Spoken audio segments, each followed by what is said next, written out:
I think very carefully about the audience that I'm presenting to and what it is that they are needing to hear. I think about, I think in a presentation, in most presentations, you have to be very clear about what the particular key points you want to make are. So I think very carefully about and usually, not very many, so between 3 and 5. I will spend twice the amount of time that I'm presenting in preparation. If I present to an audience about a particular topic, I think about a bit what should be the start, what should be the main body of the presentation and the sort of conclusion and all of that, and prepare for that. Well, the first thing I need to do is to find out who my audience is going to be, how much they know about the topic, what jobs they do, where they're from, which cultural background they're from. That's before I even start to collect data or organize the outline of what I'm going to say.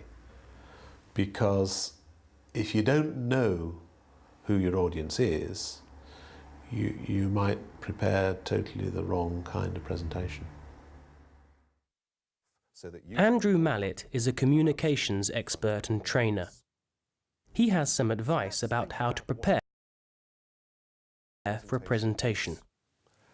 Presenting is simply communicating some ideas or messages to an audience in order to achieve something.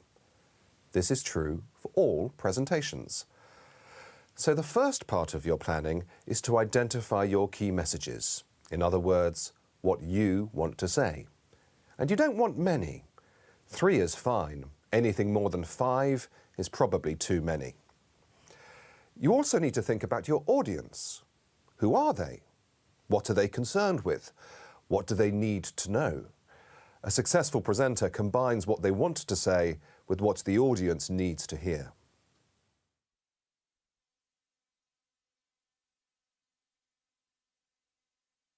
Not a lot. I mean, actually, I'm very kind of spontaneous, as we are doing right now. I mean, I don't practice a lot. Yes, I think rehearsing is important. I often find myself rehearsing in front of the mirror.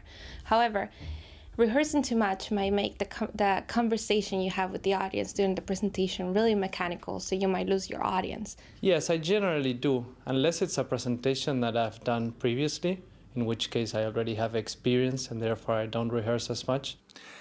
I just write my speech and then I just try to time myself and speak out loud. And of course I'm trying to get familiar with the space, the room that I'm going to present in. Practice is important. There's a big difference between looking at your notes and actually standing up and presenting. So practice your presentation, preferably at least 2 or 3 times. I recommend that when you practice, you try to do it differently every time. Try using different phrases and examples so that you don't become fixed on a single way of presenting your message. Presenting is not about speaking perfectly. It's about being comfortable with your audience even when you are not perfect. Giving a clear message is much more important than speaking perfect sentences in English. Think also about the things which you can control before the presentation, in particular your environment, such as the room and equipment you are using. You may have a preference for how the room is arranged, theatre style, a U-shaped arrangement or groups at tables. If you can, check the room before your presentation to make sure things are arranged the way you want them to be.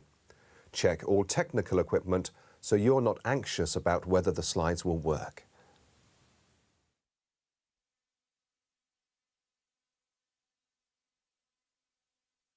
Well, it's difficult to cope with nerves, isn't it? So try to breathe, try to think on something else, and maybe go for a walk, a little bit of everything. If you feel nervous about presenting, don't worry. You are not alone. In reality, nerves are good for you. They keep you alert and full of energy when presenting. But you don't want to be too nervous. Good preparation of the type I described earlier helps to reduce nervousness. How you manage yourself and deal with nervousness is a personal matter. Different people need to do different things. Some people like to find a quiet place away from people. Others need to talk or listen to some calming music. But perhaps the most important part of your preparation is this. Recognize the value of what you are presenting. Tell yourself why it's important that your audience take away your messages.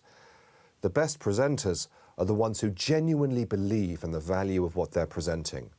They want us to listen. And they're often less nervous because they stop thinking about themselves and concentrate instead on communicating. As a result, they're more interesting to the audience. The presentation stops being about the presenter and starts being about the audience. So, the key point to always remember is that the presentation isn't about you. It's about your audience.